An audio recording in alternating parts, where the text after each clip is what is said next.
Now, when New Labour came to power, this is what we are now inheriting, they could have gone down the route of becoming a European, in effect, democratisation and Europeanisation. They could have gone for a new constitutional settlement.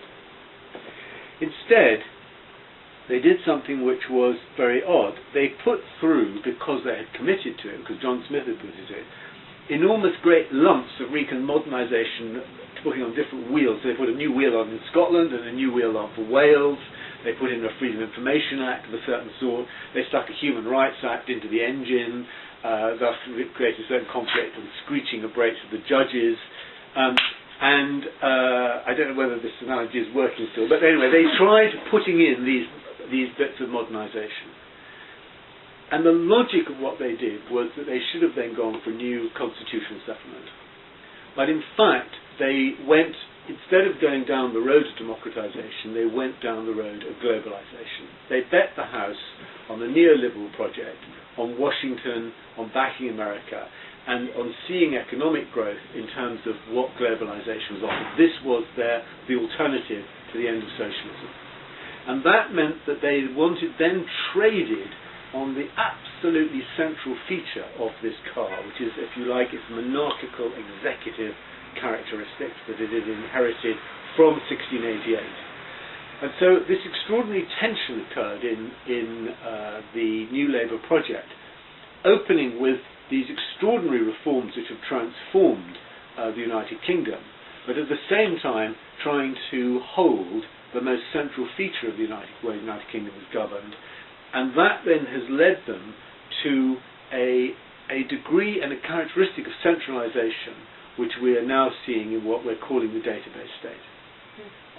And this is now touching people, especially in the younger generation, in terms of whether it's ID cards, police control, surveillance, the nature of that surveillance, and the, if you like, almost destruction of people's new privacies by a very intrusive state. I mean, I think the high point of it, in a way, or the low point, was when Blair said you could know who people with the sort of criminal and other undesirable, dangerous types would be before they are born.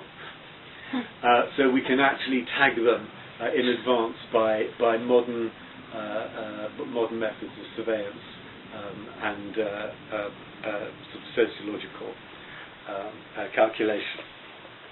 Okay, so this has created a moment, and this is why a group of us came together and we were approached in a way by similar people that had helped to fund the Charter, by the Rowntree Reform Trust, to see if we could do something about bringing popular attention to the issues around the database state. And this happened after David Davis walked out of the House of Commons, a Conservative, and saying the House of Commons doesn't work, there's a database state, there's 42 days, there's a surveillance society, and he was trying to take those issues to the people.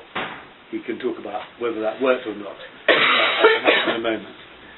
So we then did something. Henry Porter and I were the co-directors of this convention, and I feel we touched something which in some ways is similar to what happened 20 years ago. That's to say, there's a feeling that an experience of being ill-governed, which isn't fully articulated, but which is very troubling to people, and which they're saying, yes, this may be a way out. Now the problem is that just saying no to the database state, something that Peter and I were just talking about on the way here, isn't sufficient, but it's also in a different way more powerful. And I think what we're doing around the Convention on Modern Liberty is we're not at this point really addressing the political class. I think at this point we're simply saying to the people, if you feel afraid, vulnerable, uncertain, you don't like what's going on, you're right, and you should connect the dots. Something is going on about the way in which we're being treated and the way in which we're being governed. And this then brings to the last point which I want to say, which is what is the nature of the politics that lies behind, if you like, Charter 88 and what we're talking about. And here I'd recommend, I don't know if it's in the shop, but it's a book by David Marquand that has just come out, which is a history of British democracy since 1918. And in this, it's quite, with very odd experience reading, because it's well written, it's very interesting, I don't agree with all of it, but it's a very compelling history, and it's this very odd thing that I'm actually in this history, Charter 88, so you have this odd thing of being you're inside this story. And his argument is that within British politics there are four shaping strands which are not to be found in any one party. They move through different parties, and they are also occupy individuals, sort of leading figures, prime ministers can move, and Tony Blair in particular is very labile, would be one thing and then the other. And these four strands are what he calls, if I can get it right, Whig imperialism, Tory nationalism, democratic centralism, and democratic republicanism.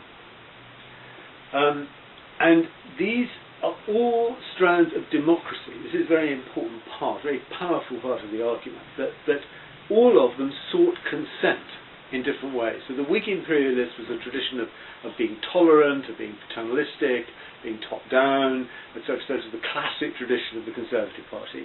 Tory nationalism, which is, if you like, represented by Salisbury and then Mrs. Thatcher, has got a sort of populist energy to it. It seeks popular support, but it's has a much narrower and a much more divisive, rather than seeking sort of consensual attitude.